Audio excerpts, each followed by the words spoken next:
there! It's your Elli, but you can call me Elli. Chink!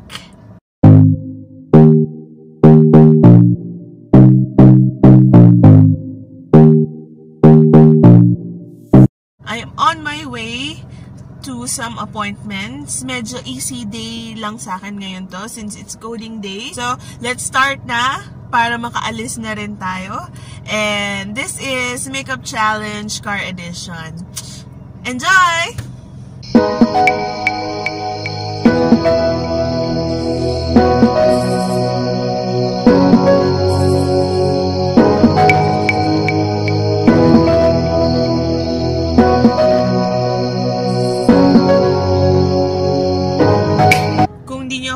Ayan, hinaan muna natin si Moira de la Torre. Our second step is primer. This is SPF 15, so pwede pa. Every day, you should have max SPF 50. Dapat hindi sobra. Pag sobra, toxic na siya. Okay? And we're gonna apply it just right amount sa face para lang makover.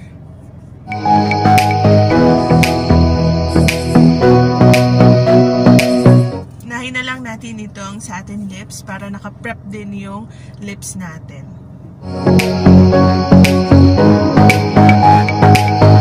Ito muna tayo sa ating eyebrows na hindi ayos. This is Brow Definer Pencil in Brunette.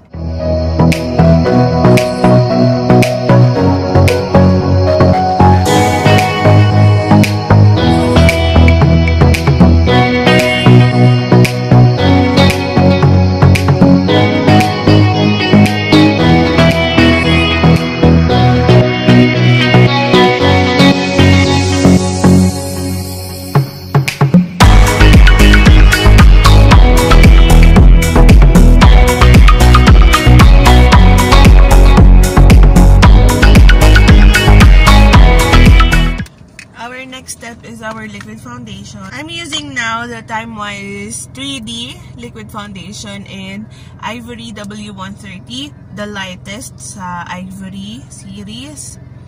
Gonna pour some here. A blending sponge.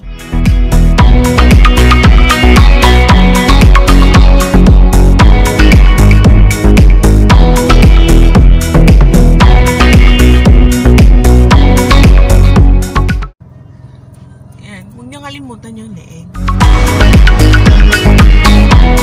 Lagay lang tayo onti dito. This is the under eye corrector.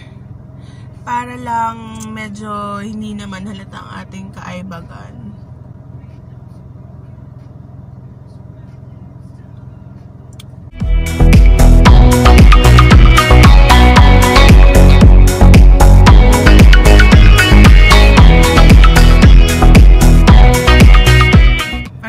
Powder foundation in Ivory 2 para lang mas flawless.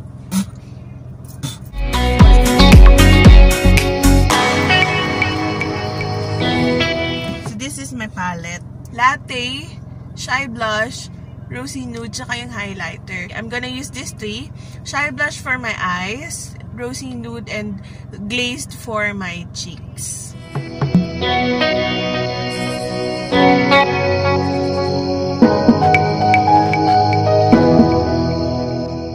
And we're gonna put just the right amount of highlighter on my cheeks.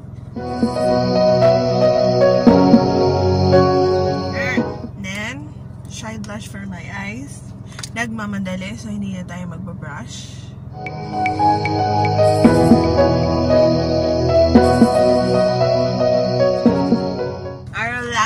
Last step is my lips. The Rich Truffle.